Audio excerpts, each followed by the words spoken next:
Salam sejahtera teman-teman semua. Senang bisa ketemu lagi malam ini. Jadi gagasannya itu kita ngobrol-ngobrol, forumnya kecil aja. Memang kita tidak berorientasi untuk banyak orang, tapi teman-teman yang passionnya sama di media supporter atau media komunitas. Idenya kita saling sharing, berjejaring, dan sebagainya.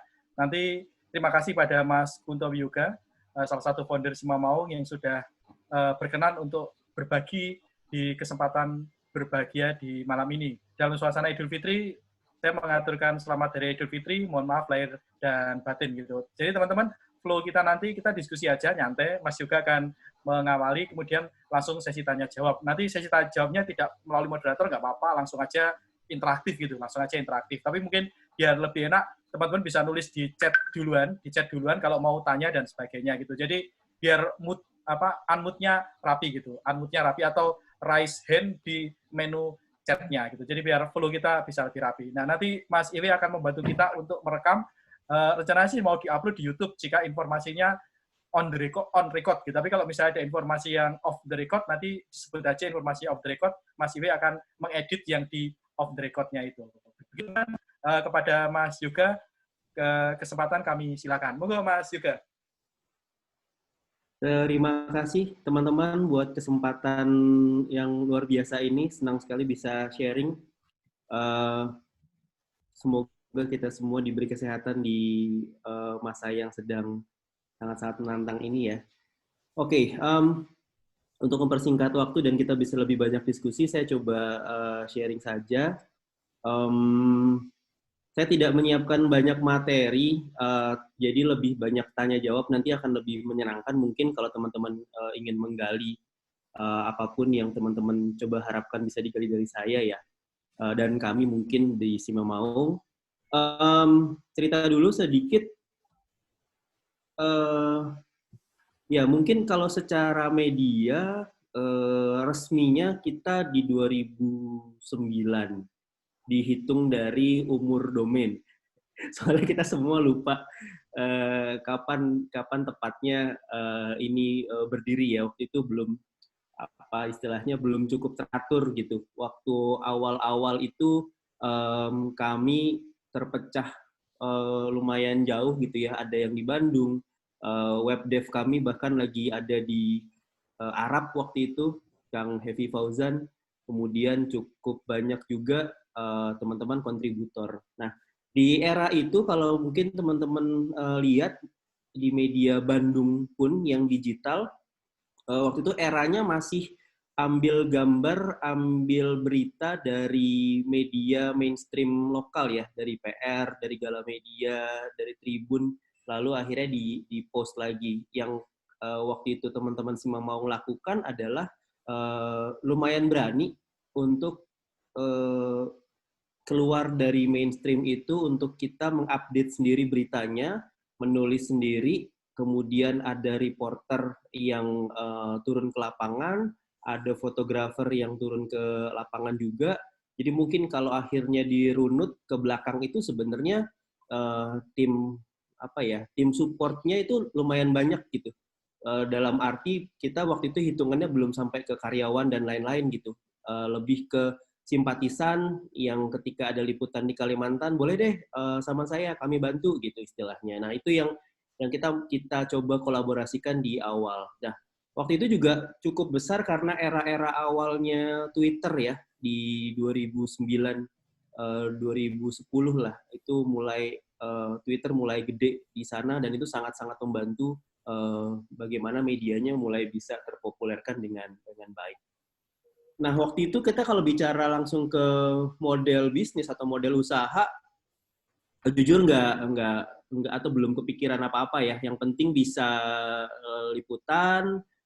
Kita waktu itu mulai dari jualan merchandise. Nah, kok alhamdulillah waktu itu memanfaatkan forum ya. Kalau banyak teman yang ingat juga, kita jualan sampai ke Kaskus dan lain-lain itu untuk kita cari dana untuk kita bisa tetap bertahan.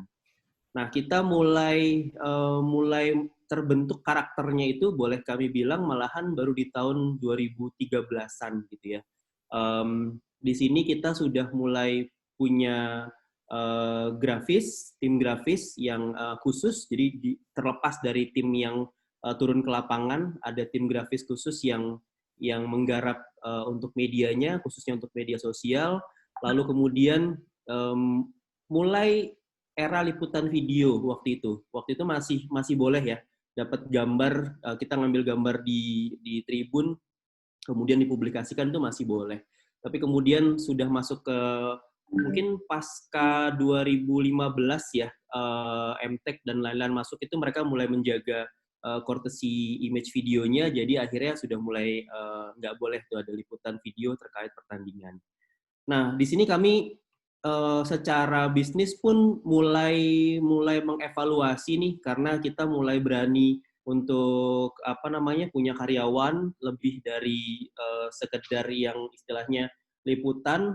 Sudah mulai ada yang di luar founder dan co-founder, karena waktu itu kita kalau founder dan co-founder boro-boro digaji gitu ya kasarnya gitu, tapi kita punya semangat untuk ya udah yang penting medianya jalan dulu. Nah, tapi ketika kita sudah mulai punya karyawan, nah ini udah mulai serius lah gitu secara model bisnisnya. Nah, tapi tetap kita masih klasik waktu itu, mikirnya adalah merchandise lagi gitu ya, kemudian jualan iklan buat di lokal, mulai uji coba kita punya kerjasama dengan sponsor-sponsor yang waktu itu di luar sponsornya Persib. Nah, makanya kalau boleh saya bilang, di era 2013 sampai 2015, bahkan 2016, saya ini adalah salah satu orang yang paling sering dipanggil ke manajemen Persib untuk ditegur, gitu.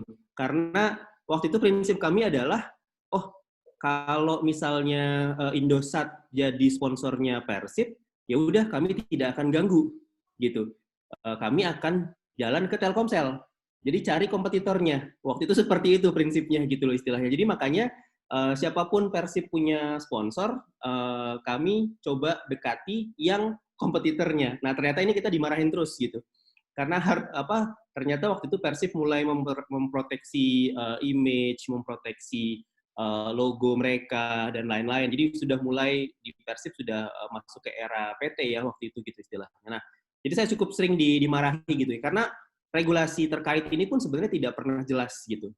Kita mau pakai pemain waktu itu ternyata nggak boleh gitu kan istilahnya.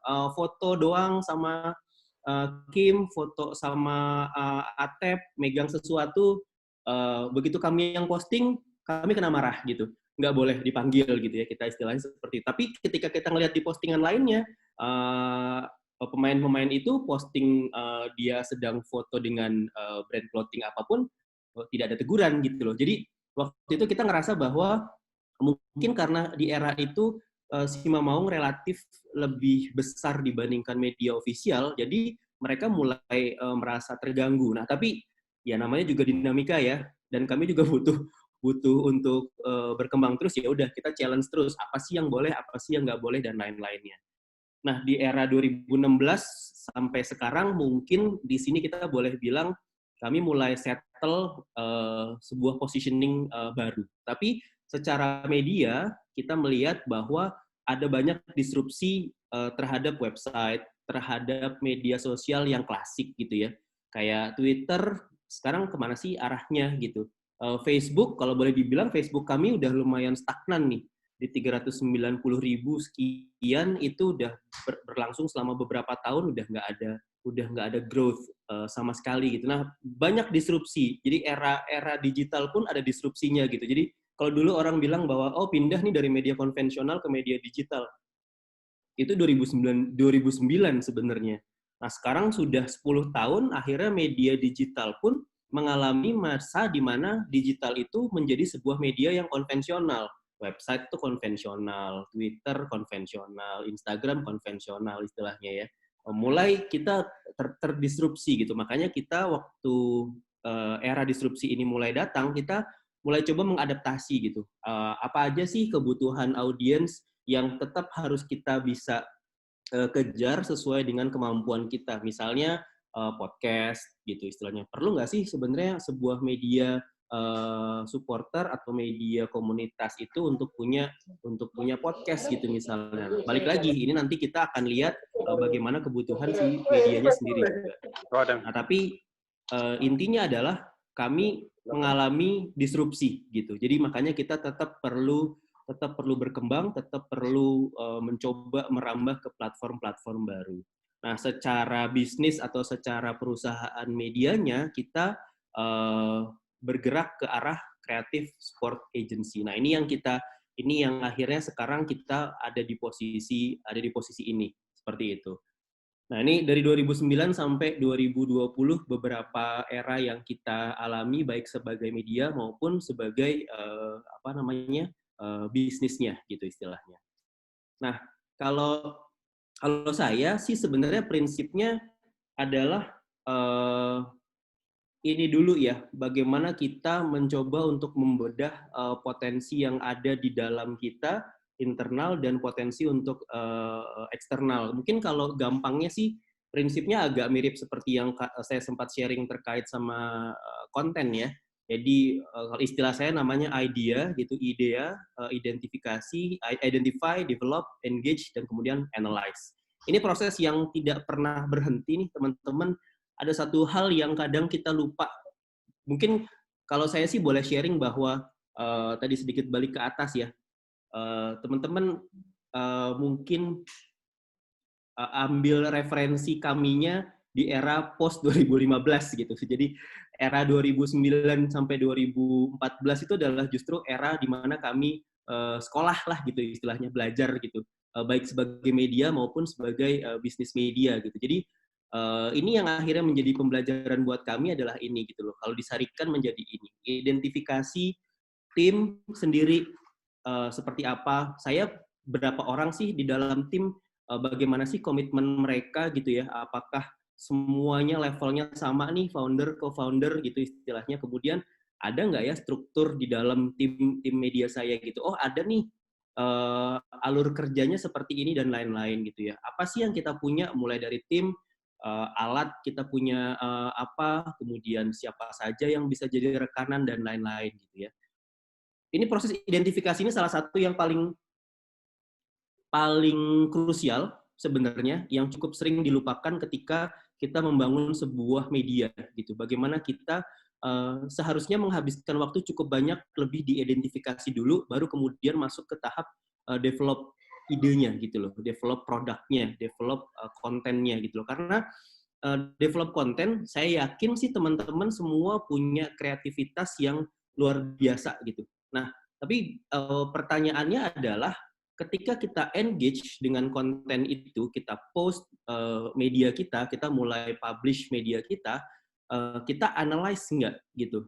Kita analisa ulang lagi nggak apa yang sudah kita post gitu? Apakah kita cukup happy dengan pertumbuhan followers? Apakah kita cukup melihat lebih dalam lagi ke arah, ternyata yang follow saya usianya sekian sampai sekian. Nah, jadi proses ini tuh hampir nggak pernah berhenti gitu. Dan kalau boleh saya sharing sedikit dari Simamaung, kami tuh akhirnya jadi rutin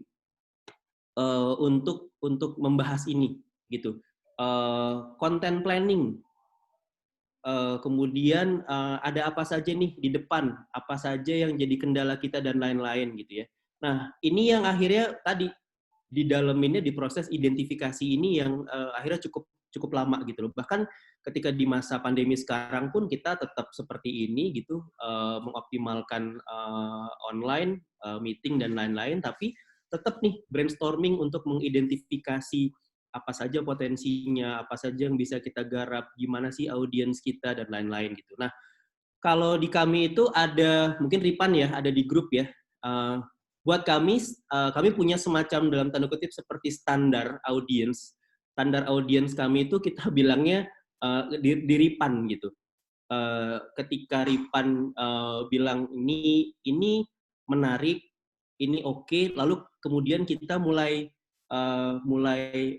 develop gitu. Tapi terkadang hal itu juga tidak valid. Jadi ketika kita engage, kita harus tetap analisa lagi. Wah, ternyata yang kemarin kita anggap oke dari hasil identifikasi, ternyata nggak oke nih secara audience gitu. Nah, ini yang prosesnya nggak pernah berhenti nih, teman-teman. Jadi kalau kita linear saja, mungkin itu menjadi salah satu pembelajaran lah. Itu pembelajaran kami dari 2009 sampai 2014 atau 15 tadi. Kita cenderung bergerak linear gitu ya. Konten apa nih minggu ini, atau gimana nih media kita tahun ini, ya udah jalan aja gitu. Nah itu yang kalau boleh tadi saya bilang, ambil pelajaran dari sekolah kami 2009 sampai 2014 yang itu jangan diikutin gitu loh. Coba untuk nge-refer apa yang sudah coba kami lakukan setelah 2014 2015.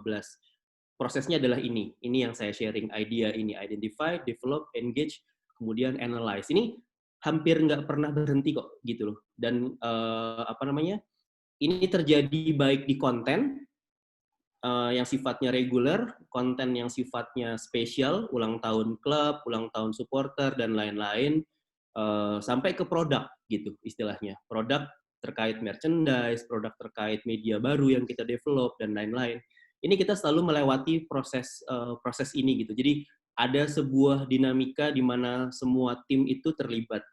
Saat ini tim saya jumlahnya 8. Ini sudah termasuk sama marketing, kemudian kreatif, dan lain-lain gitu. Terkadang berkembang sampai ke 13, sampai ke 14, tapi biasanya ini sifatnya freelance gitu ya. Kami merasa bahwa dengan tim yang sedikit kita bisa lebih solid, tapi tetap punya kemampuan untuk berkembang, mengundang teman-teman supporter yang lain untuk berkontribusi. Nah, seperti itu. Jadi dari tim yang kecil tadi, kita bisa menghasilkan karya-karya yang akhirnya dapat apresiasi. Bahkan kadang-kadang suka nggak enak adalah ketika harus dibandingkan dengan klub ya. Buat kami sebenarnya bukan itu tujuannya. Klub silahkan punya kreativitas sendiri dan lain-lain, tapi ketika dibandingkan dengan kami, kadang-kadang kami pun juga akhirnya merasa sekarang sudah sampai ke titik yang cukup risih sih gitu loh istilahnya. Tapi ya udah gitu, kami ngerasa bahwa satu sisi itu apresiasi, sisi lain ayo dong nih klubnya kok nggak maju-maju nih kontennya. Akhirnya kita ngerasa bahwa apakah media kami juga menjadi punya fungsi kontrol kreatif terkait dengan output yang dihasilkan oleh klub gitu. Tapi kami sendiri tidak pernah merasa bahwa harus bersaing dengan klub. Justru kami sekarang sedang bersaing dengan diri kami sendiri. Apalagi sih berikutnya di media yang bisa kita hasilkan untuk memberikan yang terbaik bagi audiens atau bagi supporter gitu. Nah, ini sebenarnya sesi yang bisa jadi agak lebih detail nantinya kalau teman-teman butuh bantuan. Ini adalah sebuah template di mana ketika kami mencoba untuk mengulik kemana sih arah media, kemana sih arah media Simamaung ini ke depannya. Kami menggunakan bisnis model canvas. Nah, ini yang kita coba untuk breakdown. Jadi disinilah salah satu proses identifikasi yang kami lakukan gitu. Jadi buat teman-teman yang mungkin belum cukup familiar dengan proses ini saya bukain, nggak apa-apa Mas, monggo kalau mau dipublish dengan tujuan buat belajar. Tapi kalau boleh dilihat, apa yang kami tulis di sini, ini adalah benar-benar apa yang akhirnya terimplementasikan ke media Simamaung saat ini, baik sebagai media maupun maupun media yang sudah harus menghasilkan. Dalam arti kita sudah mulai bisnis seperti itu. Jadi kita mulai dari tengah biasanya, namanya value proposition. Apa sih value proposition? Apa sih keunggulan saya sebagai media yang mau saya tawarin? Kasarnya seperti itu gampangnya ya. Nah, kami membagi jadi dua. Memberikan value proposition bagi pembaca, memberikan value proposition bagi pemasang iklan. Nah, ini aja sebenarnya sudah punya karakter yang berbeda. Jadi ketika kita ulik, ketika kita identifikasi siapa sih sebenarnya audiens kami itu ada pembaca dan ada orang-orang yang nantinya mau pasang iklan atau mau bekerja sama dengan kami. Nah, ini disinilah kita mencoba memetakan apa ya keunggulan yang mau kita kasih buat mereka ini. Nah, kalau teman-teman baca, punten kalau agak kecil ya, sebentar saya coba.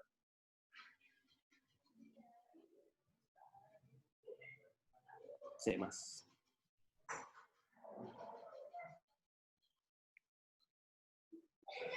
Ini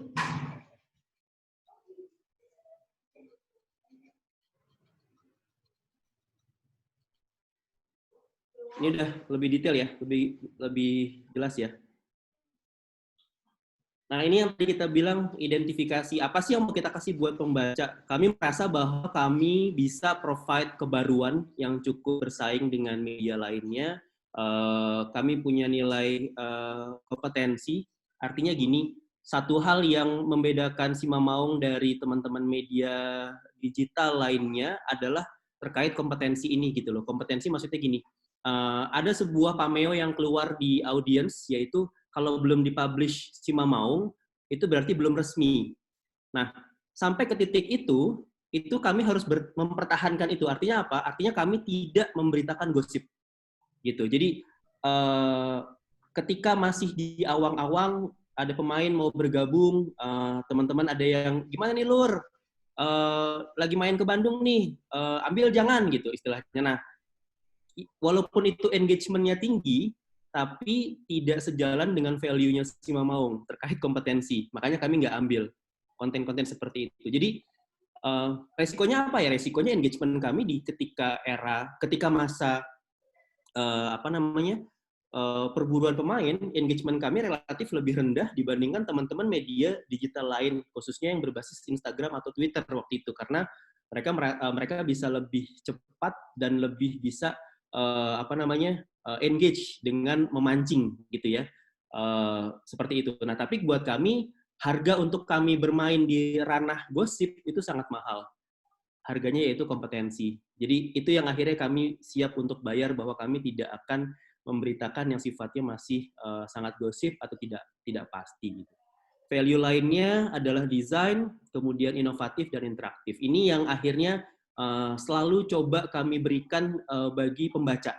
Nah, ini kalau tadi di kolom mana isinya, di kolom value proposition. Nah, ini yang akhirnya menjadi komitmen sih, gitu. Kalau buat kami gitu. Jadi ada satu orang di tim kami terkait dengan podcast gitu misalnya, itu dia sangat idealis karena dia tidak mau suaranya ada kersekannya dan lain-lain gitu. Nah, saya akhirnya walaupun secara produksi akhirnya lambat, tapi akhirnya selalu pengen perfect. Nah, ya udah itu value kita lah gitu, seperti itu. Jadi itu ada harga yang harus dibayar dari sebuah value yang teman-teman mau tawarkan. Nah, ini sebenarnya kalau kita bahas akan cukup lama, jadi saya bahas secara ringkas dulu aja. Deck ini akan saya bagi kok. Jadi teman-teman nanti boleh pelajari di grup juga, atau kalau malam ini teman-teman juga mau Mas jelasin dong tahap yang itu, atau jelasin dong kolom yang itu gitu, nggak apa-apa. Cuman buat saya saat ini sifatnya lebih ke pengetahuan secara umum dulu, bahwa ini adalah metode yang kami pakai untuk mendesain Simamaung untuk bisa settle sebagai media dan juga bisnis. Ini namanya bisnis model canvas, cukup umum untuk diimplementasikan, dan kebetulan ini adalah yang kami lakukan. Jadi ini benar-benar adalah bisnis model canvasnya Simamaung. Seperti itu. Nah, akhirnya outputnya keluarnya seperti ini, gimana kita memadukan kreativitas dengan data gitu. Nah, ketika kita memetakan tim, di tim saya itu kebetulan juga ada orang yang secara desain dia nggak mau sama setiap musim, jadi setiap musim harus punya gaya desain yang berbeda. Bahkan sempat kalau lagi kumat, paruh 1 sama paruh 2 dia udah pengen update gitu, karena misalnya gaya yang kemarin akhirnya udah cukup banyak yang pakai, ya udah kita ganti gaya lagi di paruh kedua. Ya wes, monggo gitu ya, selama akhirnya karya-karyanya juga bermanfaat gitu. Sekali lagi saya bilang punya tim yang passionate itu sangat sangat penting. Saya nggak tahu ini kedengeran apa enggak. Jadi kita mulai buat konten semi dokumenter seperti ini. Ini yang tadi kita bilang new media, adaptasi ke platform. Nah, ini yang mau coba kita konsistenkan.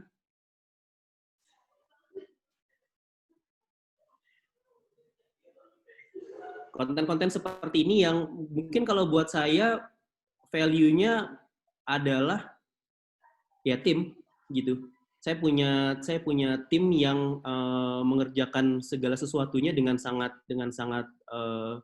pakai hati lah gitu loh istilahnya. Jadi agak agak idealis lah. Mungkin akhirnya seperti itu. Gimana cara nyari mereka? Alhamdulillah dipertemukan saja lah. Jadi kalau saya jujurnya nggak bisa ngasih tips ya, karena akhirnya mereka yang ada dan akhirnya berjodoh. Jadi boleh saya bilang saya dengan mereka berjodoh. Buat teman ketahui juga, turnover di media Simamaung itu sangat kecil. Jadi tim yang kami punya sekarang itu adalah tim yang bertahan dari tahun 2014 gitu.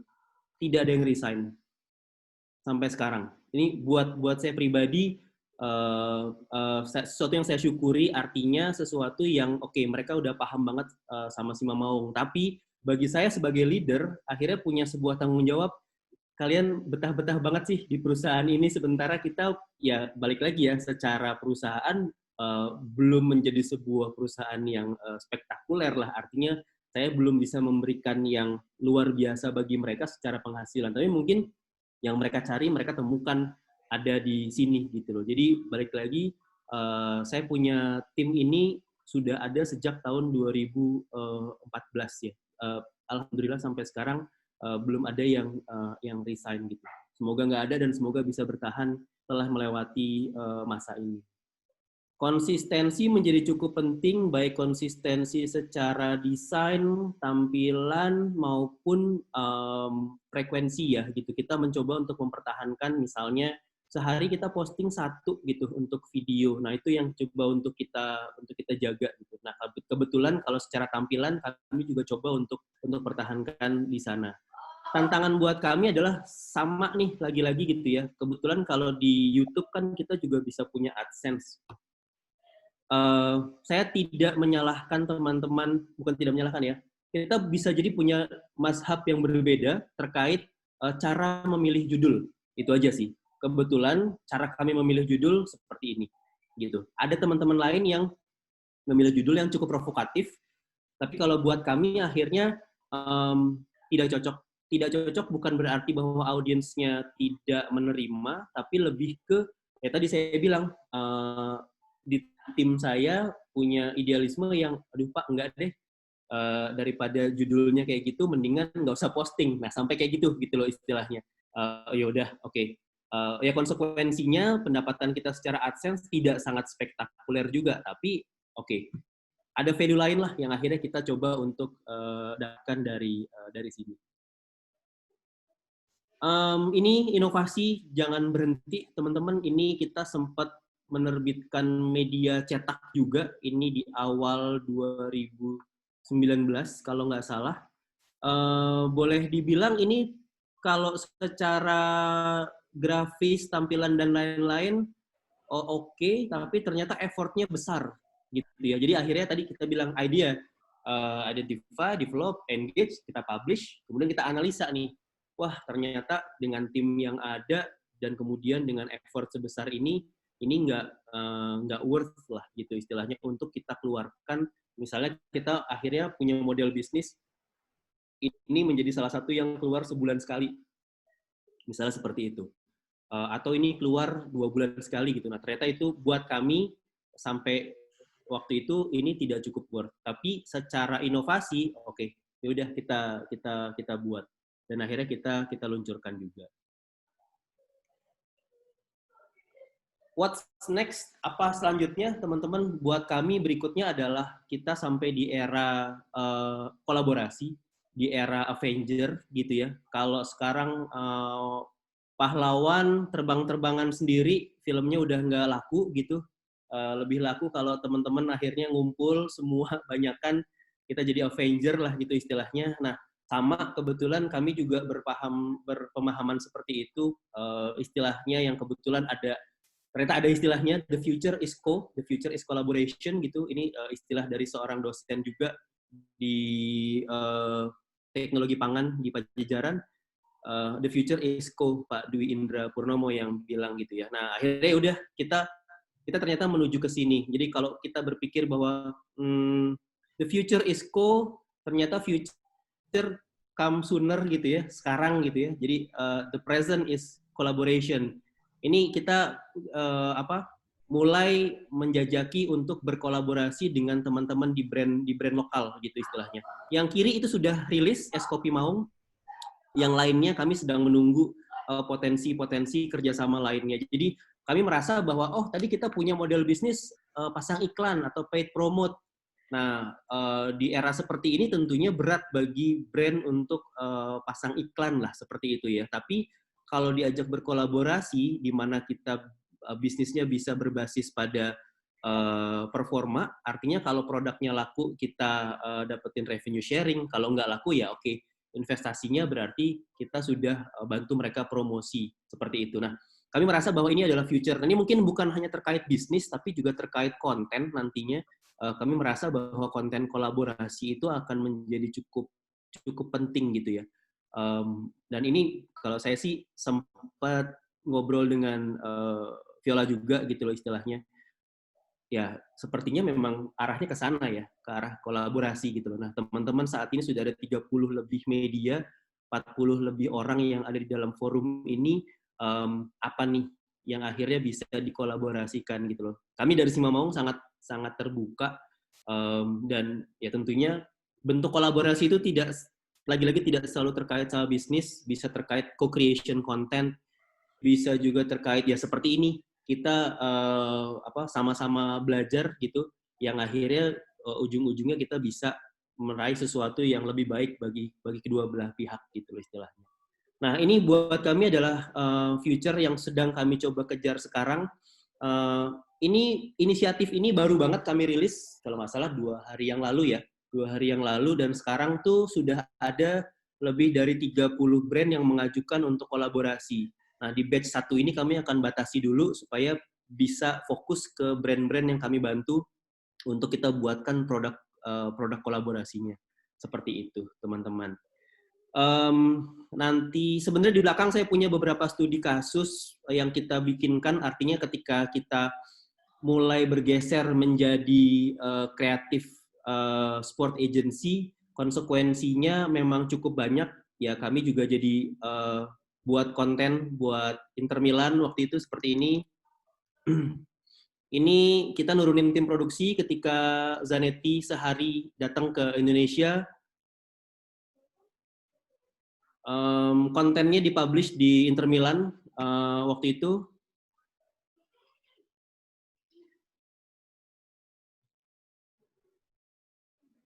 Nanti boleh nanti kita boleh share juga.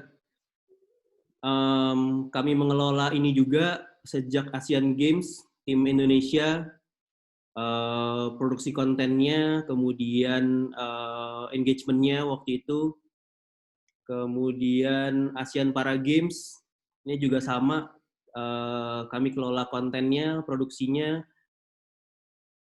Jadi karena kita terbiasa di media, cepat produksinya, kita bisa mengadaptasi kebutuhan mereka yang cepat gitu. Jadi pagi sampai siang pawai, sore sudah mulai harus posting. Buat kita di media tentunya ini bukan suatu hal yang berat ya. Nah, ini tadi kalau bertanya apa sih sebenarnya creative sport agency, ya arah kami ke sini gitu. Jadi tidak cuman cari iklan dari brand, paid promote dan lain-lain, tapi mulai berani mengajukan untuk kami buatin deh kontennya, kami yang coba untuk consult ketika mereka mau masuk ke dunia olahraga. Nah, kalau di sebelumnya kami modelnya adalah cari lawannya Persib, sekarang ternyata kita menemukan daripada diomelin terus sama Persib, kita cari, oke, sponsornya Persib siapa nih? Kemudian kita ulik, gimana kita mau nggak kita buatin konten kreatifnya gitu loh. Nah, ternyata model ini yang alhamdulillah sampai tahun kemarin itu masih bisa kita jalankan. Jadi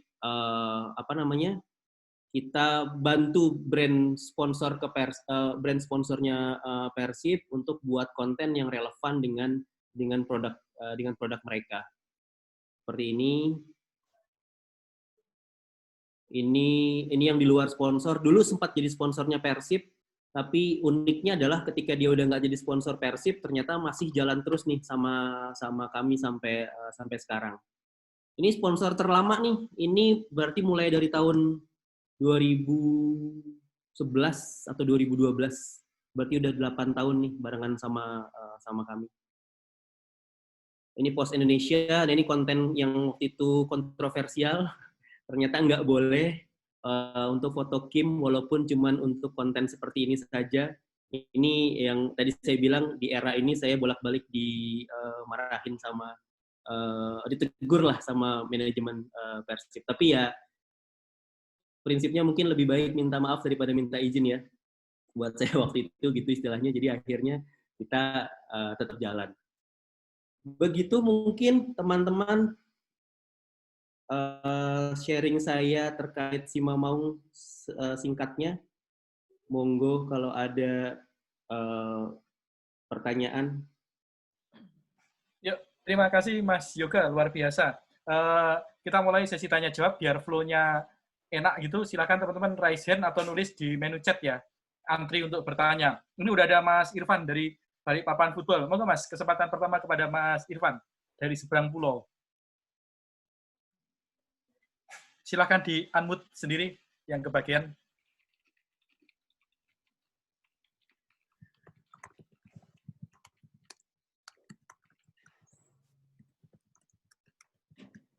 Cek, Mas Irfan.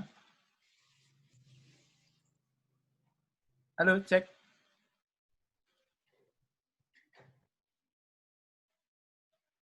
Halo. Oh, lower hand, lower hand. Mas Irfan, jadi mau tanya? Oh, Ya. belum ternyata. Oh, jadi Mas. Monggo silakan. Halo, tes. Ya, jelas Mas.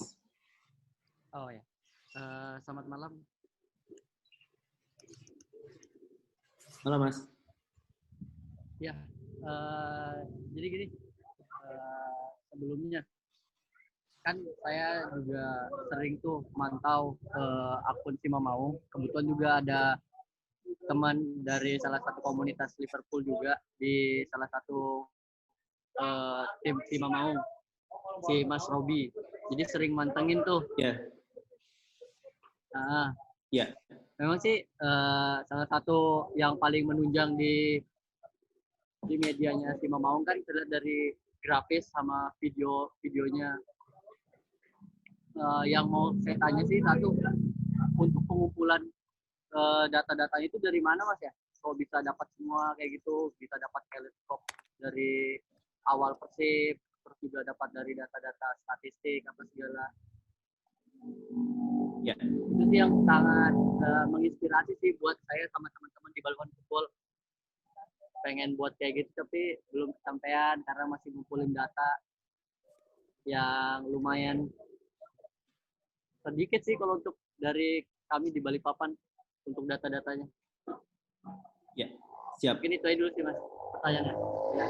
Oke. Langsung saya jawab aja ya Mas ya? Ya, langsung jawab aja Mas Yoga. Monggo silakan Mas. Ya, jadi ini kebetulan jawabannya tadi ada satu keyword ya, passionate gitu. Kebetulan ini memang ada satu orang yang passion banget sama data gitu. Jadi dia ngumpulin manual. Dia ngumpulin manual dan benar-benar dari zaman dia tadi saya bilang ini namanya Kang Heavy Fauzan gitu ya. Beliau ini dari zaman masih kerja di Arab gitu, nggak pernah apa istilahnya nggak pernah kelewat lah gitu buat nonton Persib gitu ya. Jadi ya beliau menghitung secara pribadi data-datanya. Jadi dia adalah mungkin buat kami adalah bank datanya Simamaung gitu loh. Jadi kita selalu coba untuk cross check sama dia terkait sama data gitu. Jadi ya jawabannya adalah memang ada orang yang ngumpulin. Jadi memang harus ada yang niat lah gitu istilahnya buat ngumpulin. Jadi ya boleh dibilang ya tadi balik lagi jawabannya adalah memang punya person yang spesialis data. Tapi kebetulan Kalau di kami itu satu orang bisa megang 2 sampai 3 rangkap peran gitu ya. Jadi ada satu karakter juga yang dibangun di sosial medianya si Mamaung itu adalah kalau di Twitter itu teman-teman perhatiin ya, kalau orang Bandung mungkin udah kebayang, suka agak sedikit nyentil ke teman-teman hijabers gitu. Nah itu karakter human. Jadi kan sosial media itu kita tidak bisa menjadi sekedar tools. Jadi jangan dianggap itu sebagai engine gitu. Teman-teman habis posting, terus kemudian kalau di WordPress itu kan ada share langsung ke sosial media gitu. Nggak apa-apa, tools itu dipakai, tapi sosial medianya tidak diperankan sebagai one way communication lah gitu istilahnya, two way. Nah kebetulan Kang Heavy ini megang data dan dia juga yang megang secara reguler percakapan di sosial medianya si Mamaung. Gitu. Yuk, terima kasih Mas Yoga.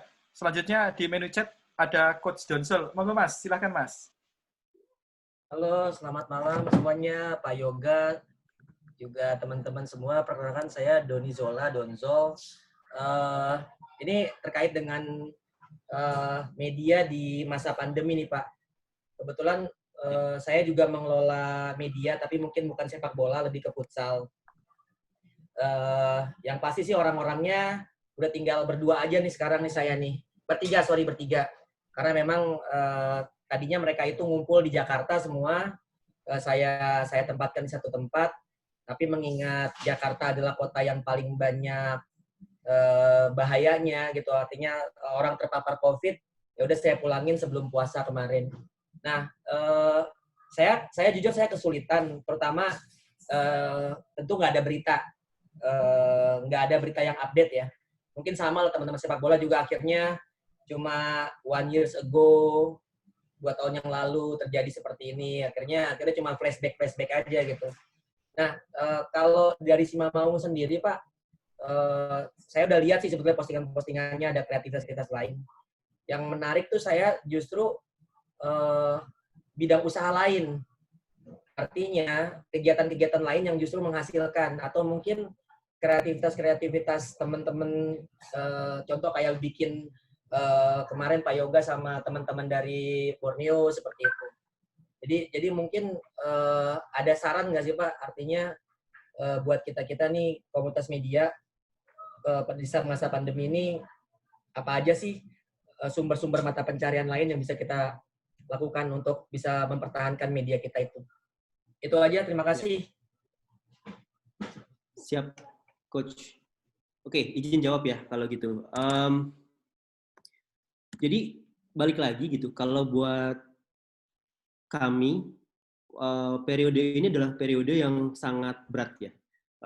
Kita pernah berhenti di 2015 waktu itu, kompetisi berhenti, tapi perekonomian tidak berhenti waktu itu. Jadi alhamdulillah ada aja peluang yang masih bisa kita jalanin atau kita coba untuk gali lah gitu, karena perekonomian tidak berhenti. Nah, tantangannya di sekarang adalah kompetisi berhenti sehingga secara konten kita agak PR. Yang kedua, perekonomian pun juga sama, terdampak juga gitu. Nah, apa sih yang kita coba cari? Jadi balik lagi sama prinsip kami adalah idea. Kebetulan kalau saya mencoba merangsang teman-teman di tim itu untuk mau berpikir kritis dan analitis gitu istilahnya, untuk sama-sama menggali peluang nih, apa aja sih gitu. Nah, kalau saya biasanya akan memandu mereka. Jadi misalnya kita meeting kayak gini, kita ngobrol kayak gini, kemudian saya nyalain di komputer saya itu aplikasi mind mapping. Nah, itu benar-benar kita bikin mind map aja. Kita bikin mind map untuk memetakan jalan mana yang masih bisa kita lewatin sih gitu loh istilahnya di kondisi yang seperti sekarang. Jadi kalau secara praktis mana aja yang masih ada peluang, satu, kita harus redefinisi kembali juga si medianya atau melihat lagi medianya, kita media lokal atau media nasional gitu. market kita, baik secara pembaca maupun secara bisnis, itu lokal atau nasional. Karena nanti dari dua hal ini akan punya solusi yang berbeda, jalan yang berbeda gitu loh istilahnya. Kalau kita bicara lokal, berarti ketika tadi kita lagi main mapping tentang potensi lokal ya, tentang potensi, berarti lokal. Apa nih yang bisa kita gali dari lokal? Kalau kita masih punya potensi buat nasional, tentunya nasional. Nah, kalau studi kasusnya dari Simamaung, ini cukup unik karena sebagai media kita lokal, tapi secara servis kami nasional. Gitu, karena kami menawarkan jasa penyediaan atau pembuatan konten ke brand nasional gitu. Nah, ternyata di brand nasional pun lagi mentok gitu loh istilahnya. Jadi akhirnya kita coba kembali ke lokal. Nah, makanya akhirnya tadi di terakhir saya sempat bilang salah satu solusi yang kami punya itu adalah kolaborasi, Coach. Gitu. Nah, ide produk kolaborasi itu datangnya bersama-sama dari teman gitu loh, dari tim gitu istilahnya. Kita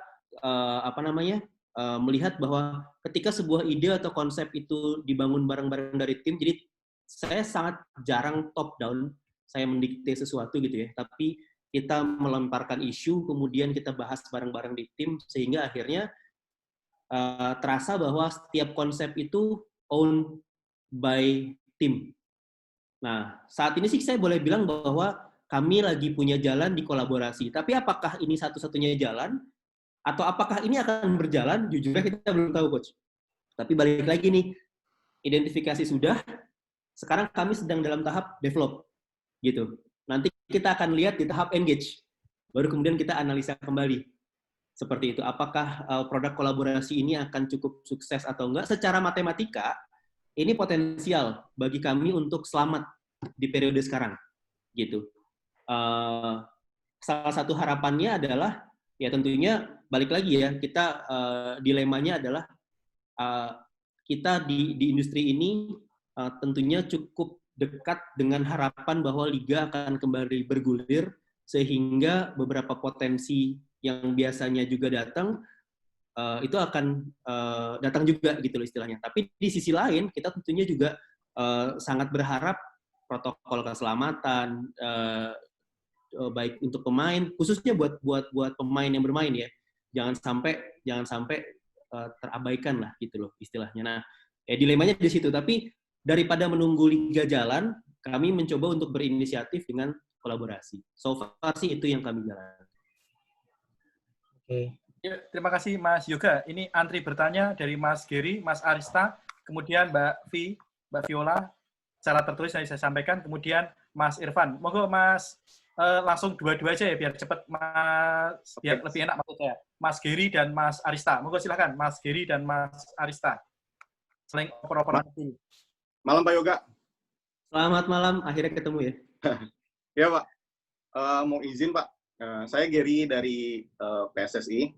Mau tanya nih Pak, kan saya juga butuh insight gitu dari teman-teman media supporter gitu Pak. Kan Simamaung itu kan sebagai media supporter yang terkenal Pak dari dulu gitu Pak.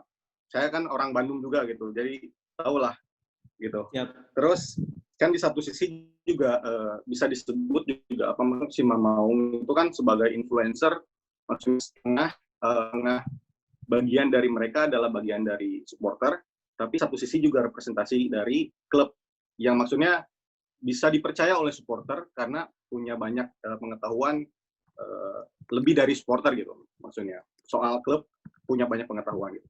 Nah yang pengen saya tahu itu kan sebagai organisasi Pak, ini kan saya sebagai PSSI yang misalkan, atau nggak misalkan nanti dari teman-teman klub juga misalkan butuh insight.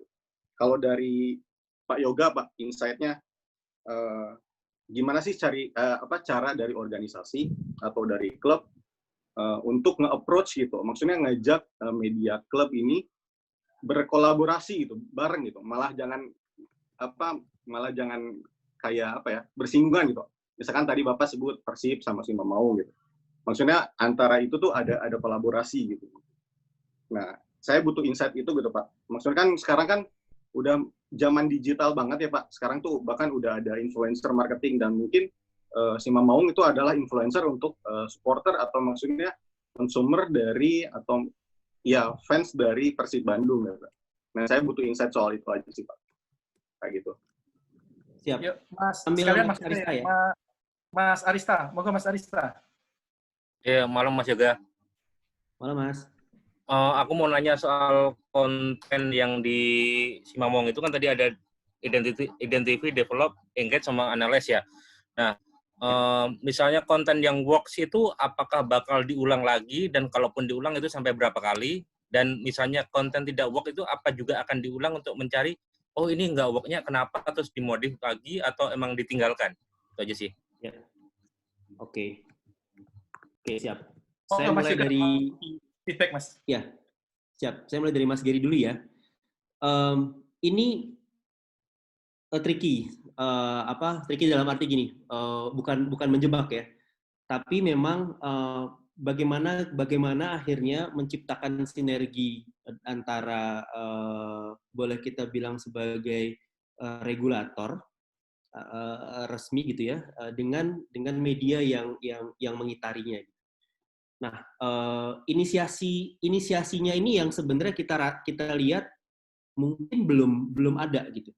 Jadi step pertama memang kita harus selalu mau mencoba untuk mendengarkan ya. Ini tuh adalah sebuah awal yang baik bagi kita untuk silaturahim media supporter. Nah, tapi apakah langsung tercipta formula dari sini? Enggak, belum tentu. Saya nggak bilang enggak ya, belum tentu gitu. Jadi saya rasa pun juga prosesnya akan sama ketika PSSI juga mencoba untuk bersinergi, berkolaborasi dengan media supporter, memang harus ada sebuah inisiasi gitu.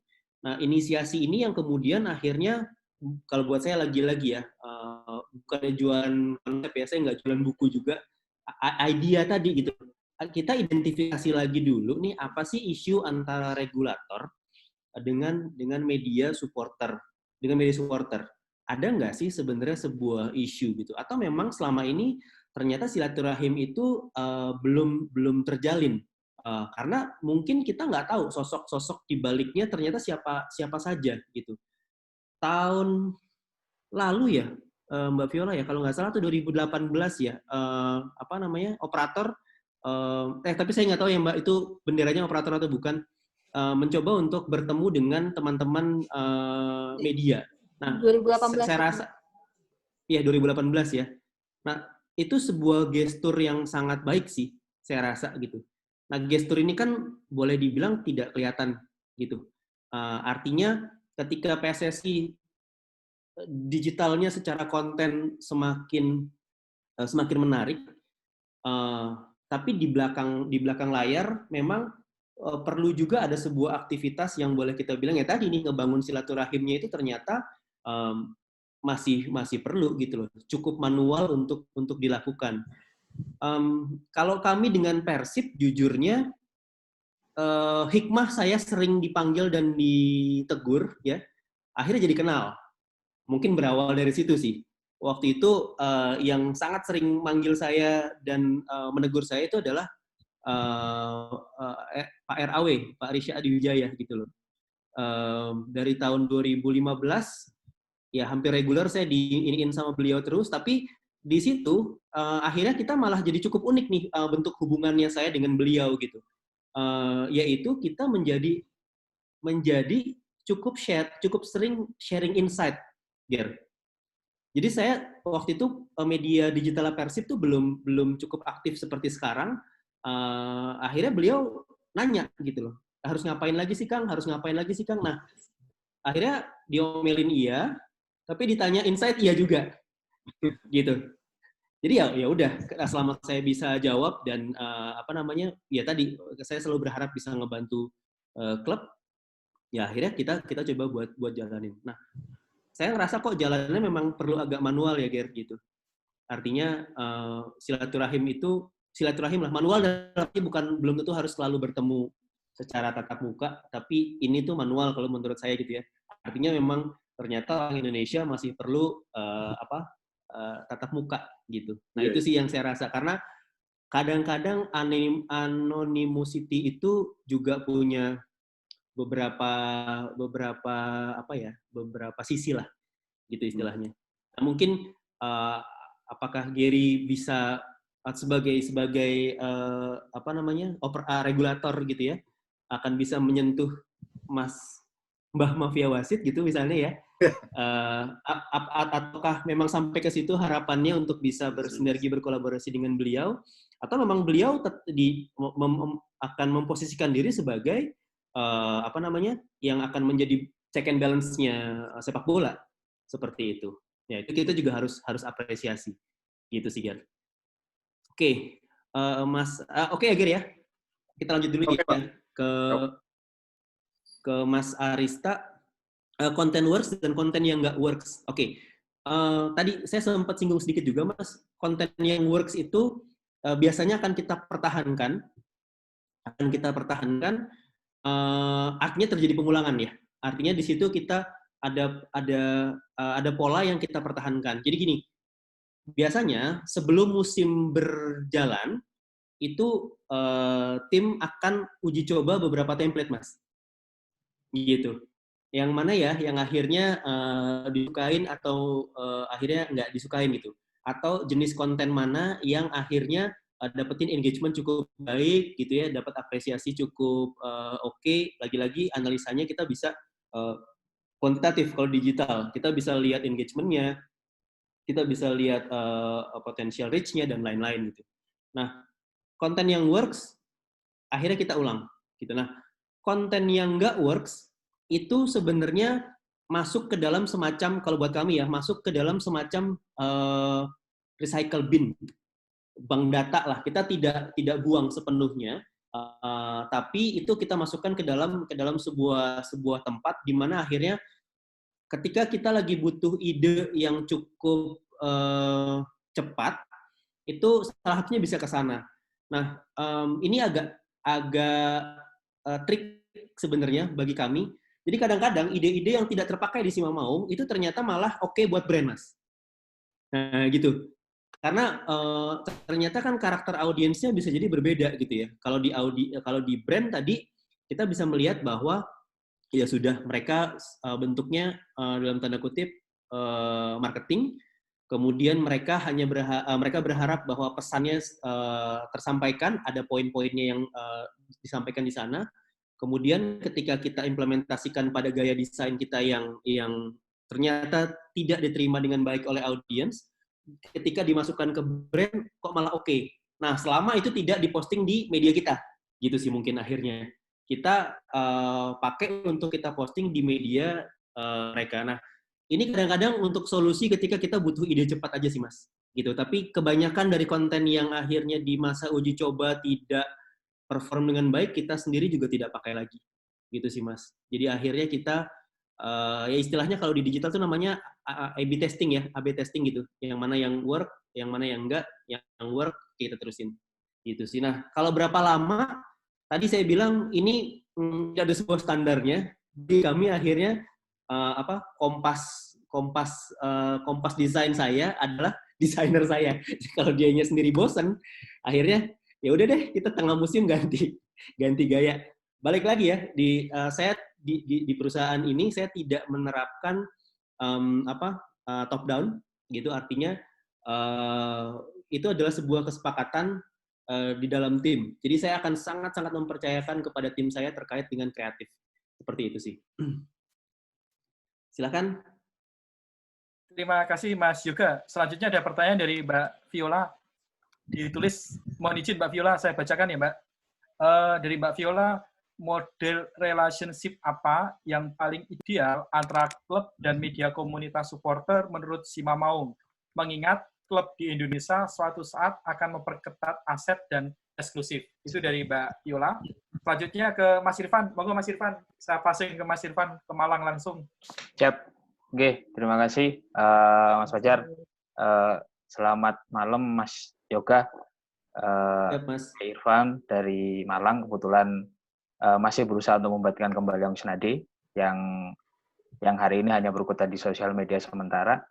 Cukup senang bisa sharing dari salah satu media yang memang harus saya akui kuat dalam pengaruh ataupun isinya. Mungkin ini masih ada dua pertanyaan. Jadi Simamaung ini kan kayak berkah ya, kayak berkah. Jadi hidup di Persib di masa supporter Persib yang sangat besar. Jadi ini kan sudah salah satu value yang cukup berharga yang kemudian mampu dimanfaatkan dengan baik dari sekarang. Nah, pertanyaannya adalah bagaimana tim-tim di luar, kalau saya bilang di luar 4 besar Indonesia lah. 4 besar Indonesia itu kalau hampir sosial media ataupun hak siar itu kan Persib, Persija, Persebaya, dan Arema. Nah, bagaimana di luar itu? Jadi ini kan banyak teman-teman yang juga dari Solo, juga dari Balikpapan. Bagaimana untuk mengelola itu? Karena itu kan target audiens utama yang kemudian nggak bisa dilupakan. Kalau target audiens utama sudah cakupannya nggak besar, otomatis kita juga harus realistis menjalankan sebuah bisnis media terutama. Itu satu. Kedua, kalau boleh Mas, menjalankan sesuatu itu kan pasti ada masa jatuh gitu Mas. Nah, masa jatuh. Boleh nggak Mas? Kalau misal dulu pernah mengelola Simamaung sempat jatuh, gimana sih kunci buat bangkit, dan mungkin bisa di-share teman-teman, terutama buat yang di Malang sekarang. Terima kasih Mas Yoga, gitu aja. Siap. Mas Irfan, sekalian satu lagi Mas Yoga ya. Ke Mas Putra. Monggo Mas Putra. Halo Mas Yoga. Mau tanya. Halo. Ya, mau tanya sih terkait collaboration ya. Mohon maaf sebelumnya saya nggak ngikutin paparannya, tapi saya ada pertanyaan soal collaboration yang Mas Yoga beberapa hari lalu sempat tweet. Nah itu menurut saya salah satu hal yang bagus ya, dan saya pengen tahu sih sebenarnya di balik itu tuh apa sih yang diincar dan apa model kerjasamanya, karena posisinya kalau yang saya lihat kan model kolaborasi ini sebenarnya sudah ada sejak lama lah ya, dari 2016 Filosofi Kopi sama Handoko Hendroyono sudah melakukannya gitu sampai sekarang gitu, dengan Angga Sasongko juga. Nah saat ini yang dilakukan adalah media gitu, sebuah media komunitas, ya brand lah ya, brand dengan brand lain gitu. Sebenarnya ada apa ya, bukan keuntungan ya, model partnership-nya tuh kayak apa sih gitu? Apakah hanya membuat bantuan membuat desain dan lainnya atau bagaimana? Karena yang Kopi Teguh itu menurut saya oke gitu. Saya nggak tahu satu lagi apa sih Mas, Roti ya? Ya, siap. Kalau boleh di-share. Oke. Gitu. Makasih Mas Yoga. Siap. Sama-sama Putra. Oke, dari Viola dulu ya. Model relationship apa yang paling oke dengan klub? Ini pertanyaannya relevan banget sama yang kami hadapi sih sebenarnya. Tadi terkait bahwa klub akan memproteksi aset mereka ya gitu. Jadi ketika Persib mulai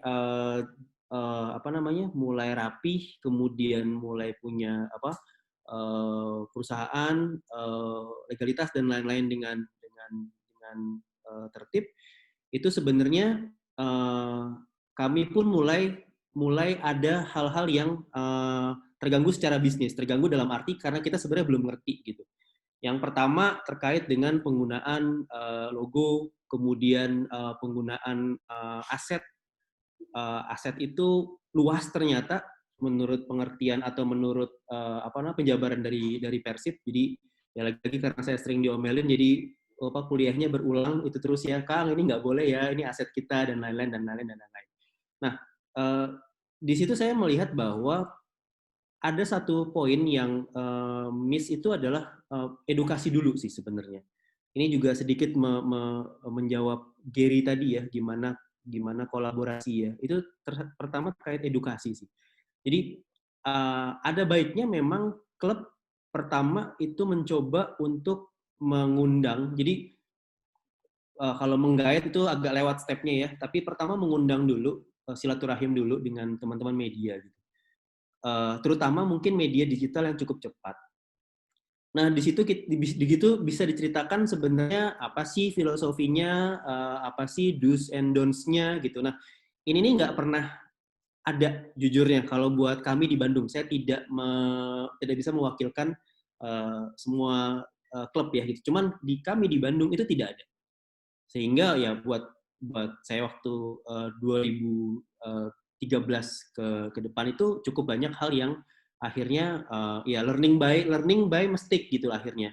Lebih baik minta maaf daripada minta izin. Jadi kesana menjadi seperti itu gitu istilahnya. Nah, ada kejadian yang baru banget terjadi di Persib itu adalah terkait dengan sebuah media juga. Kebetulan media ini backup di belakangnya adalah sebuah perusahaan rokok. Nah, perusahaan rokoknya ini kompetitor dari yang ada di logonya Persib gitu. Nah, ternyata ketika dia membuat sebuah berita, kalau nggak salah liputan tandang dipersembahkan oleh brand rokok tersebut gitu ya. Nah, itu ternyata nggak boleh. Nah, ini kan balik lagi kita mungkin juga perlu dapat edukasi juga bahwa kalau sebenarnya hak atas foto pemain itu ketika dia bertanding, tandang pula, itu sebenarnya punya siapa sih? Liputan ya, liputan nih, bukan kita foto pemain itu secara khusus, kemudian membranding dengan produk yang kebetulan kompetitor. Nah, ini sempat kejadian bahkan sampai ke arah somasi. Nah, ini yang kalau menurut saya proses edukasi awalnya yang memang akhirnya perlu kita sama-sama bangun. Tapi kebetulan karena proses yang tadi saya cukup ikutin, mungkin akhirnya si Mamau berkesan sudah relatif rapi. Tapi buat yang nggak tahu, ya tadi kita udah ngelewatin proses diomelin dulu gitu loh. Nah, apa sih yang akan oke ke depannya? Ya tentunya pertama kita harus tahu aturan mainnya dulu dari klub seperti apa gitu. Do's and don'ts-nya dijabarkan dengan baik juga gitu. Yang kedua, akhirnya saya ngerasa bahwa cukup penting untuk klub itu memverifikasi media yang terafiliasi dengan mereka. Tujuannya buat apa? Tujuannya ya tentunya buat tadi kita tahu siapa sih penanggung jawab media tersebut. Jangan sampai misalnya gini, saya pegiat media sosial, saya bisa bikin konten bagus, orang-orang pada suka, lalu follower saya banyak, lalu saya klaim bahwa saya media yang terafiliasi untuk memberitakan klub ini. Tapi lalu kemudian saya melakukan hal-hal yang tadi ternyata tidak boleh dilakukan oleh media di sekitarnya. Nah, tapi ketika akhirnya si klub menegur, misalnya dia hanya DM ke akun saya gitu loh, misalnya, saya bisa aja nggak jawab, gitu. Ya akhirnya akan terus kejadian seperti itu gitu. Nah makanya verifikasi media itu akhirnya juga cukup penting. Penting ke depannya lagi adalah tentunya klub harapan saya sih sebenarnya juga bisa memberikan added value bagi media-media partner. Setahu saya sih di Persib itu juga ada nih ketika memang misalnya liputan tandang yang posisinya cukup jauh, itu Persib juga menyediakan foto seperti itu. Tapi tentunya mereka akan publish di mereka sendiri juga ya. Tapi kemudian ada beberapa foto-foto lain yang juga dipublikasikan di grup media. Nah sebenarnya sekarang ini media officer club akhirnya punya grup WA dengan media-media gitu. Nah tapi yang media-media yang sudah terverifikasi, nah itu proses itu menurut saya cukup penting dalam proses yang jangka panjang. Apa nih model relationship antara klub dengan media supporter gitu. Jadi bentuknya apa? Pertama tadi edukasi dulu, kemudian apa sih added value dari klub ke media supporter atau media komunitas. Yang ketiga, sebenarnya klub juga harus paham bahwa kalau media komunitas itu diverifikasi oleh klub, bukan berarti bahwa dia menjadi dalam tanda kutip corongnya klub juga, gitu loh. Jadi klub juga harus paham bahwa media juga punya fungsi untuk kontrol atas klub, gitu loh, melakukan evaluasi ketika performa tidak bagus, rekrutan dan lain-lain. Jangan artinya bukan berarti bahwa ketika sudah terverifikasi oleh klub, lalu akhirnya terbungkam, wah saya udah diverifikasi nih gitu loh. Saya takut kalau saya ngeberitain ini akhirnya saya tidak dapat ID. Nah itu yang akhirnya jadi relationship yang terjadi sekarang itu adalah sebatas ID gitu kalau saya lihat ya. Jadi klub memberikan ID kepada media yang sudah terverifikasi, tapi relationship-nya ya udah di situ gitu loh. dijaga gimana caranya supaya klub nggak marah kalau gue ngeberitain ini supaya ID gue bertahan. Nggak gitu juga gitu loh, harusnya gitu ya. Nah yang keempat tentunya kalau memang bisa sampai ke ranah dalam tanda kutip juga pembinaan dalam arti yang sangat luas, artinya klub juga misalnya media-media yang terverifikasi misalnya dibuatkan kelas, dikasih tadi edit value itu belum tentu berbentuk berita, tapi juga bisa jadi berbentuk bisa jadi berbentuk edukasi lainnya gitu ya, pembinaan, atau mungkin akhirnya media komunitas juga diberikan akses kepada ekosistem sponsor dari klub dengan apa ya istilahnya, dengan tidak ada kewajiban bahwa si sponsor juga harus membiayai media komunitas. Tapi satu, ketika kita dapetin akses ke arah sponsor, minimal kita bisa nge-pitch sebuah idea. Itu yang juga menurut saya menjawab tadi pertanyaannya Mas Irfan gitu. Gimana media-media di luar tim 4 besar tadi untuk bertahan. Kalau misalnya ada sinergi di situ juga gitu loh. Ada sinergi.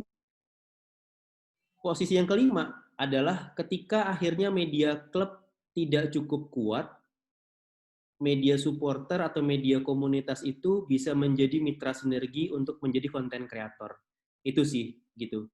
Itu 5 poin yang saya rasa model relationship yang mungkin bisa dilakukan antara klub dengan media komunitas. Itu buat pertanyaannya Viola. Terus Mas Irfan, salam kenal Mas, respect banget. Ini senior juga, referensi kami dulu juga jujurnya ketika kita mulai mengelola Simamaung secara profesional. Pertanyaannya adalah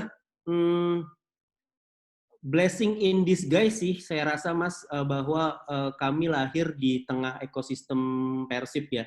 Artinya gini, memang supporternya berkesan banyak gitu, tapi jangan salah juga bahwa media yang bermunculan itu cepat banget Mas, khususnya di media sosial ya, baik lebih spesifik lagi sekarang Instagram, atau yang lagi jadi isu itu adalah di YouTube Mas.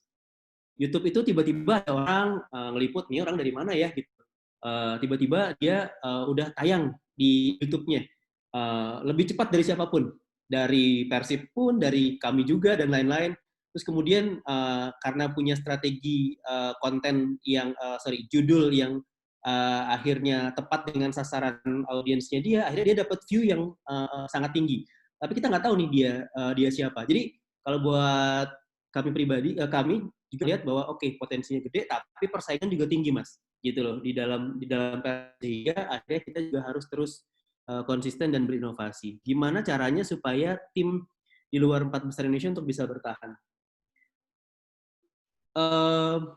Kuncinya memang kita coba untuk memetakan tadi ya, potensi baik di internal maupun di eksternal. Bertahan itu kan dalam arti gini ya, luasnya adalah saya bisa memberitakan secara konsisten, tapi saya tidak memiliki model bisnis di media ini. Itu satu. Ya. Yang kedua adalah kalau ternyata mau bertahan dan berkembang. Nah, pertanyaannya sebenarnya harusnya gimana berkembangnya, Mas? Gitu loh. Kita bicara kalau saya bertahan, misalnya saya hobi, saya adalah supporternya Persis misalnya. Kebetulan saya punya kemampuan fotografi, videografi, saya bisa bikin web, lalu saya nemu 2-3 teman seperti saya yang punya passion yang sama, lalu kemudian kami bicara, ayo kita bikin media. Nah, kalau kita bertiga tadi merasa bahwa baik saja dengan tidak mendapatkan revenue, kemudian media kita bertahan, itu relatif bisa. Tapi kan balik lagi nih, tujuannya adalah berkembang, kan begitu ya. Nah, baru disitulah kita mencoba untuk istilahnya ngulik atau tadi menggali atau mengidentifikasi lagi di kita di nol.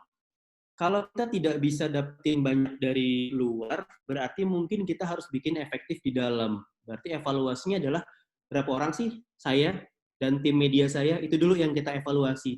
Apa aja sih struktur cost yang kita punya gitu loh istilahnya. Apa aja sih pembiayaan yang kita butuhkan. Nah, ketika itu dipetakan, nanti boleh kok ngelihat yang model bisnisnya si Mamaung. Itu di bagian bawah itu akan keluar cost structure, Mas.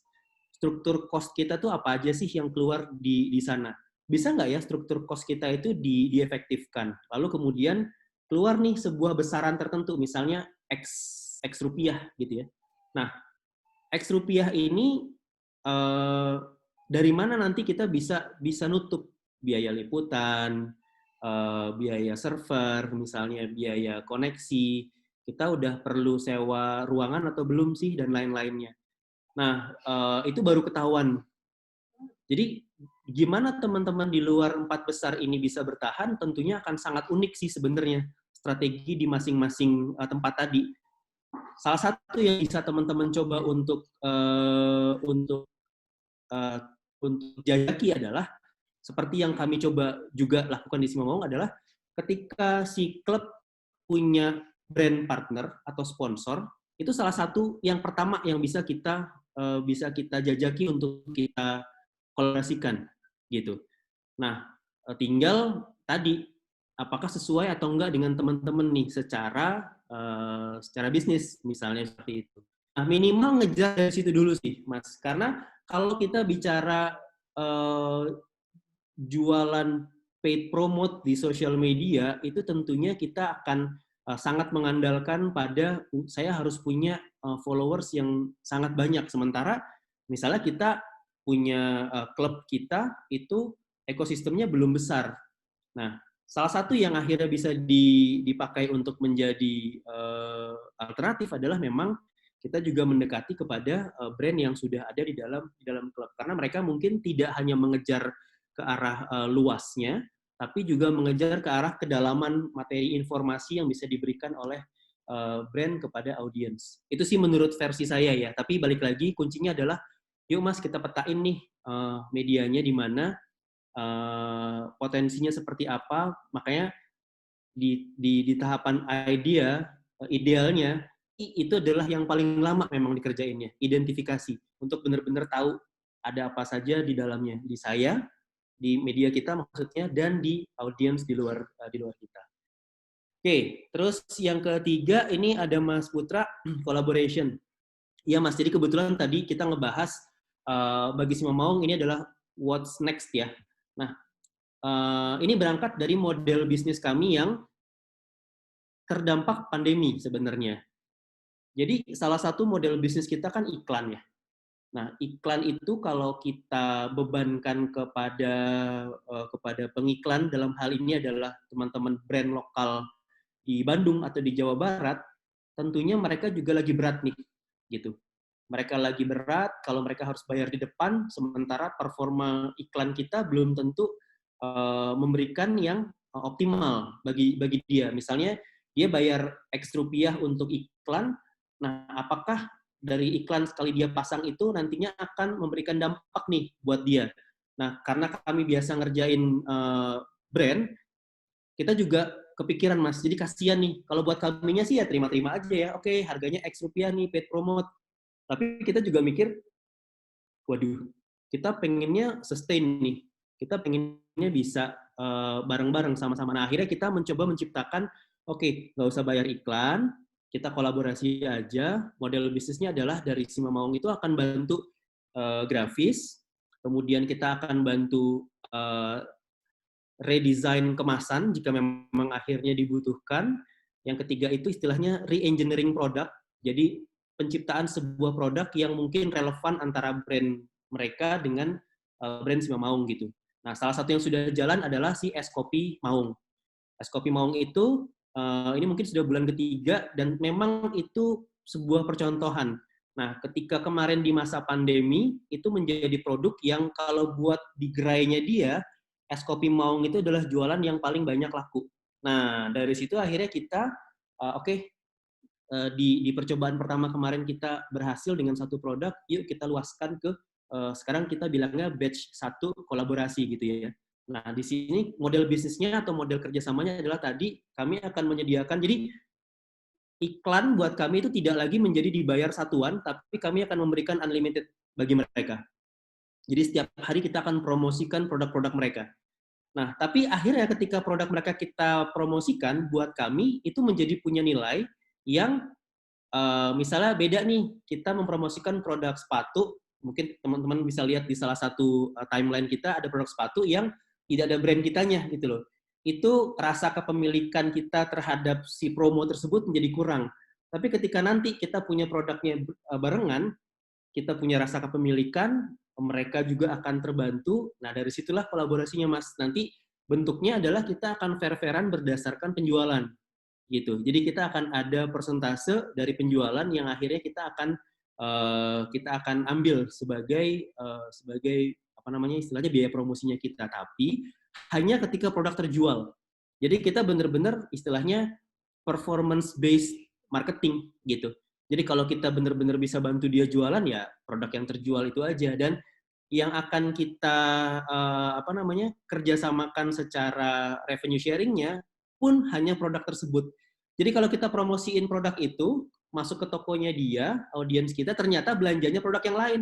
Wah, udah itu deh, udah rezekinya dia deh, gitu. Kita nggak akan hitung dari produk non produk kolaborasi. Kurang lebih seperti itu. Terima kasih Mas Yoga. Kita udah sampai di hampir jam 9. Mungkin kita nanti bisa ngakhiri diskusinya 9:15 gitu, tapi setelahnya kalau ruangnya mau dipakai diskusi sampai subuh juga monggo aja. Selanjutnya ada dari Mas Satrio, Lampung Football. Monggo Mas Satrio, disilakan.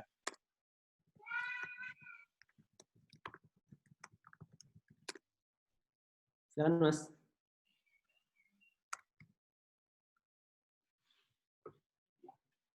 Halo Mas Satrio.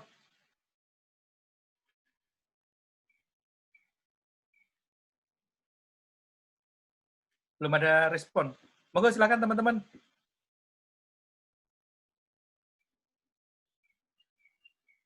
Monggo silakan kalau ada yang mau tanya ke Mas Yoga atau sharing juga boleh. Curhat ya Mas. Curhat juga boleh, monggo curhat.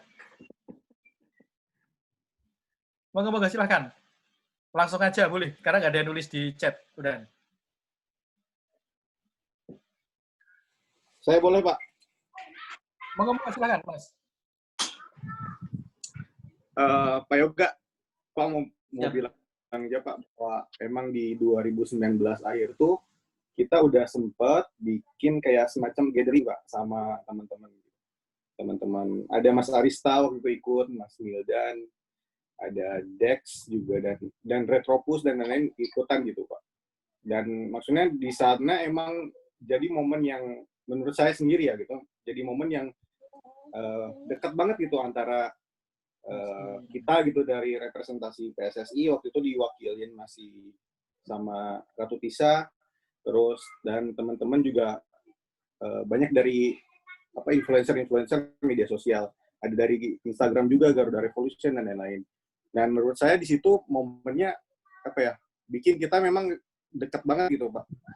Dan jadi kayak nggak ada sekat gitu tapi sayangnya mungkin sekarang kan lanskapnya berubah gitu ya Pak. Secara politik lanskapnya berubah dan sekarang agak susah gitu untuk membuat seperti kayak gitu lagi. Tapi mungkin nanti bisa diinisiasi lagi gitu untuk bikin acara misalkan gathering sama teman-teman atau ngopi bareng, ngobrol bareng antara teman-teman influencer atau teman-teman media supporter dengan PSSI gitu Pak. Dan kalau dari Pak Yoga sendiri Pak, menurut Pak Yoga gitu, selain acara-acara yang non formal gitu juga gitu Pak, apalagi gitu Pak yang bisa jadi insight buat kita gitu, maksudnya sekarang kan maksudnya lepaskan dulu gitu, maksudnya misalkan saya bukan dari PSSI gitu Pak, misalkan saya representasi dari brand atau dari klub gitu Pak, Nah, pengen lebih dekat sama media supporter tuh, approach-nya tuh harus kayak gimana gitu, Pak? Ya, balik lagi ya. Jadi gini, kebetulan lumayan lama juga nih di industri ini dan akhirnya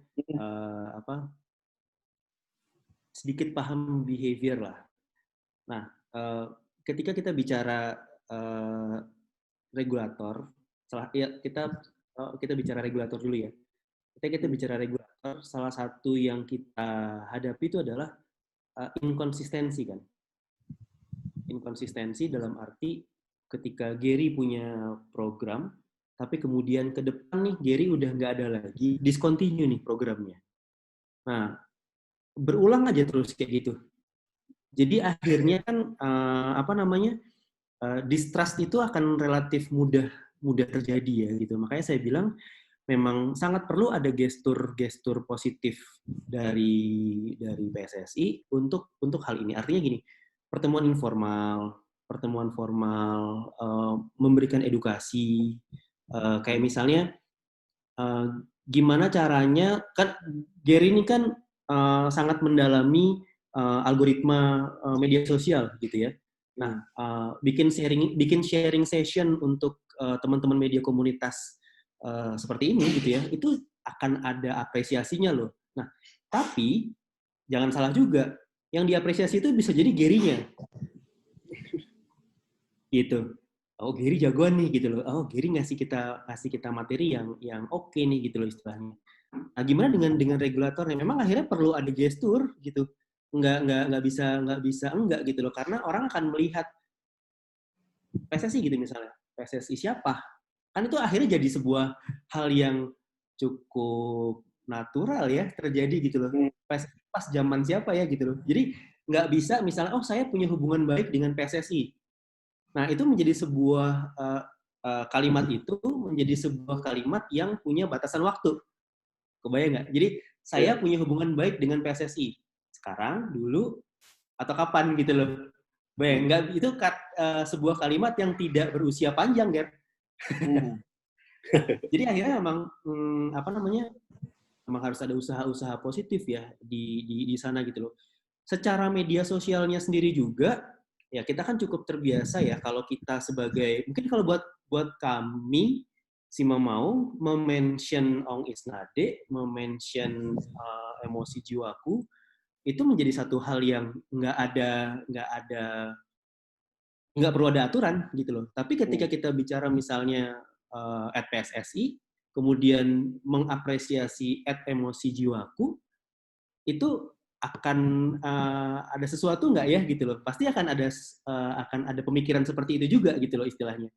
Padahal ya balik lagi tadi kita bilang bahwa idealnya memang ini bisa diperankan sebagai bentuk komunikasi dua arah juga gitu loh. Yeah. Jadi secara aktif pun bukan hanya tadi gestur satu hal, yang kedua implementasinya apa nih gitu loh. Bahwa oh kita bisa cukup cair nih.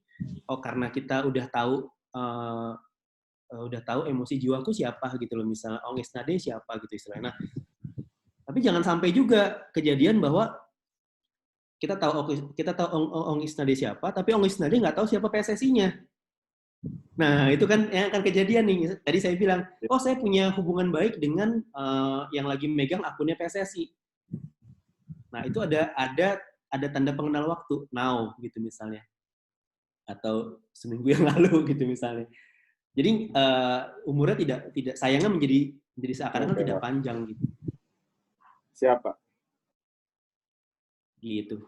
Terima kasih Mas Yoga, Mas Giri juga. Monggo teman-teman kalau ada yang mau ngobrol lagi silakan di sesi formal kita ini. Cukup, Mas Iwe, bagaimana? Mas Fajar, aku mau nanya dikit ya. Terima kasih. Mas Yoga, kebanyakan dari kita kan berawal dari rasa cinta kita kepada klub ya. Jadi membuat media ini bukan demi bisnis ya. Padahal tantangannya mengelola bisnis kan luar biasa ya. Terutama tentang bagaimana kita mendatangkan revenue. Nah, background kita kebanyakan itu kan nggak di media ini. Jadi media ini cuma sebagai sambilan. Jadi ketika kita sibuk sama pekerjaan utama kita, media kita akhirnya terbengkalai. Nah, bagaimana kita bisa akhirnya kayak Mas Yoga kan sekarang sudah fokus ya ke Simamaung misalnya. Nah, bagaimana teman-teman ini dari yang pekerjaan utamanya, akhirnya nanti dia bisa mengelola media ini, benar-benar mencurahkan tenaganya buat media ini. Ini bagaimana? Mungkin bisa diceritakan pengalaman waktu itu. Ya. Nah, ini benar-benar berdasarkan pengalaman sih, Mas, akhirnya. Jadi, istilah kerennya leap of faith lah. Jadi, sebuah lompatan keyakinan ya. Ikhtiar yang istilahnya katakanlah, yakin deh gitu loh, mau di sini gitu. Jadi, saya waktu itu, saya, kemudian Kang Heavy, Otto, dan Adrian ya. Nah, tiga partner saya inilah yang sebenarnya jadi otak awalnya Simamaung gitu loh. Saya malah join agak lebih terlambat daripada mereka. Tapi saya masuk itu sebagai motor bisnisnya lah, kasarnya seperti itu. Karena mereka paham untuk konten, mereka paham sosial media dan teknisnya, tapi kemudian ketika harus ngerunning bisnis, akhirnya saya masuk ke sana. Tapi saya pun juga berlatar belakang media gitu ya, TV, radio, dan lain-lain, dan selalu memang di Persib gitu. Nah, mereka bertiga ini sebenarnya sudah kerja, Mas, di kerjaan yang lain gitu loh. Kang Heavy bahkan jauh-jauh pulang dari Arab waktu itu untuk, ya udah deh, saya mau fokus deh di Simamaung gitu. Mang Otto pun sama, keluar dari pekerjaannya, demikian juga dengan Adrian. Jadi boleh saya bilang sih ekstrim sih, Mas. Jadi akhirnya memutuskan untuk serius gitu loh akhirnya. Bahwa akhirnya kita merasa sampai nggak di dalam pikiran kita sampai nggak sih ke titik ini gitu loh. Ya bisa jadi mungkin nggak juga ya. Yang penting adalah waktu itu mungkin gimana caranya mereka yang sudah memutuskan untuk keluar dari pekerjaan bisa cukup serius di sini gitu loh kasarnya. Ya kalau motivator MLM misalnya, dia akan bilang udah berhenti dari kerjaanmu yang lama, semacam seperti kayak karamkan kapalmu, lalu kemudian pakai skoci yang lebih kecil, ya berarti udah yakin di skoci kecil itu kamu harus hidup. Nah, kebetulan akhirnya se-ekstrim itu sih, Mas. Jadinya ya ketika kita sudah tidak punya lagi apa-apa, ya udah saya masih bisa sambil kerja ini kok, media masih bisa ini. Nah, jatuhnya jadi mentalitasnya akan seperti itu. Jadi nggak akan pernah serius ya, sampai ke misalnya ada juga teman media yang dia masih kerja di sini, akhirnya dia pakai uangnya untuk membiayai tim. Nah, akhirnya ya teman-teman founder jadi investor gitu. Mungkin teman-teman tidak keluar dari pekerjaannya, tapi meng-hire orang-orang yang profesional untuk tetap mengerjakan medianya. Tapi tentunya pasti akan ada yang hilang lah. Biasanya taste ya, cita rasa dari si medianya lah. Spiritnya itu pasti akan ada yang hilang ketika kita memutuskan untuk saya bikin media ya, statementnya saya bikin media, tapi saya bekerja di tempat lain, saya meng-hire orang. Nah, itu ada potensi untuk kita akan kehilangan spiritnya lah. Kalau menurut saya sih gitu. Jadi kalau ditanya pengalaman, kebetulan akhirnya jujur saya nggak punya jawaban lain selain pengalaman dari teman-teman yang kemarin akhirnya memutuskan untuk berhenti dari pekerjaan mereka dan fokus di Simamaung. Seperti itu sih. Ya, terima kasih Mas Yoga. Monggo, mungkin masih ada satu lagi. Ya, saya izin bertanya, Mas Fajar Jun. Siap, monggo Mas. Gimana? Ya, malam Pak Yoga, saya Eriko dari Balapan Football. Ini Pak mau melanjutkan pertanyaan terkait dari Mas Iwan tadi sebelumnya. Ya. Jadi awal mula Balikpapan Football akhirnya terbentuk itu juga dari gabungan beberapa media Pak di luar dari ofisial yang ada di Balikpapan. Jadi akhirnya waktu itu setelah turun di Liga 2, saya coba diskusi kepada teman-teman yang memegang media sosial, dalam hal ini itu Instagram pada saat itu, buat bergabung jadi satu Pak, akhirnya untuk jadi satu wadah yang memang pada saat itu tuh isi kontennya hampir sama Pak. Nah jadi akhirnya kita sepakat untuk jadi satu di Balikpapan Football dan menjadikan Balikpapan Football itu sebagai wadah dalam hal ini berkreasi Pak. karena berangkatnya juga teman-teman sih dari supporter kalau dari sini. Nah, alhamdulillah sekarang sih Balapon Football sudah berjalan 2 tahun, cuman memang belum seprofesional Sima Maung lah. Karena Sima Maung sendiri juga jadi referensi teman-teman yang ada di sini buat sebagai pembelajaran. Nah, yang saya ingin tanyakan Pak, ada nggak sih saran dari Sima Maung kepada kami teman-teman di sini untuk mengelola sosial media itu secara konsistensi Pak, dan juga cara membranding akun media sosial kita itu agar lebih dikenal masyarakat luas lagi, dalam hal ini di Kota Balikpapan ini Pak. Karena jujur sih kalau di sini kan untuk ekosistemnya tidak sebesar yang ada teman-teman di daerah Jawa sana. Jadi kita itu memang sering belajarnya ya kepada media-media sosial yang ada di Jawa Pak, jujur. Itu aja sih yang ingin saya tanyakan Pak. Terima kasih. Oke, Mas Eriko, terima kasih pertanyaannya ya.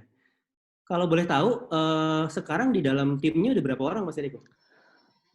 Kalau sekarang kita itu ada sekitar 6 orang Pak. Nah, jadi setelah Balikpapan Football terbentuk Pak, sekitar tahun 2018.